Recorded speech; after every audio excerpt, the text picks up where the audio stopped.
प्रथम पठन यात्रा ग्रंथरु पाठ अध्याय 34 पद संख्या 4 रु 6 एवं 8 रु 9 पद पर्यंत। पाठर सारांश यहाँ ही प्रभु करुणामय व दयामय प्रभु परमेश्वर। वर्तमान पाठ आरंभ। प्रभुंकर आज्ञा प्रकारे मूसा अति प्रभातरु 2टी प्रस्तर फलक निज संगरे ने सिनाई पर्वत आरोहण कले। प्रभु मेघ उपरे अवतरण करी तांको संगरे सेठारे दंडायमान हेले एवं प्रभुंको नामर घोषणा कले। प्रभु तांको सम्मुखरे प्रस्थान करू करू एही रूपे घोषणा कले, एही प्रभु करुणामय व दयामय, क्रोधरे धीर, अटल प्रेम तथा विश्वस्ततार प्रभु परमेश्वर। मूसा नतमस्तक व भूमिष्ठ होई ताहांकर आराधना कले। तत्परे से प्रार्थना कले, जदि मु तुम्हर संतोष भाजन अटे तेबे हे प्रभु मु तुमको अनुनय करुअछि।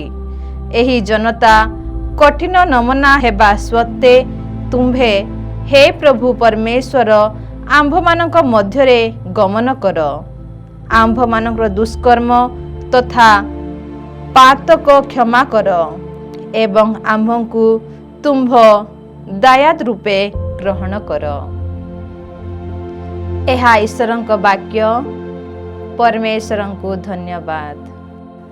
द्वितीय पठन करंती मंडली प्रति प्रेरित पाउलंक द्वितीय पत्ररु पाठ 13 अध्याय 11 रु 13 पद पर्यंत। जीशुख्रीष्टंकर अनुग्रह, ईश्वरंकर प्रेम एवं पवित्र आत्मांक सहचर्य आपण माने प्राप्त हुअन्तु। भाई माने तुम मानकर मार्ग संस्कार कर, मोर अनुरोध रक्षा कर। प्रत्येक एकमत हुओ एवं शांतिमय जीवन यापन कर, तेबे प्रेममय और शांतिमय ईश्वर तुमर सहवर्ती हेबे। परस्पर को पवित्र चुम्बन रे शुभेच्छा ज्ञापन कर। एठारु साधुजन तुम मान को शुभेच्छा ज्ञापन करती।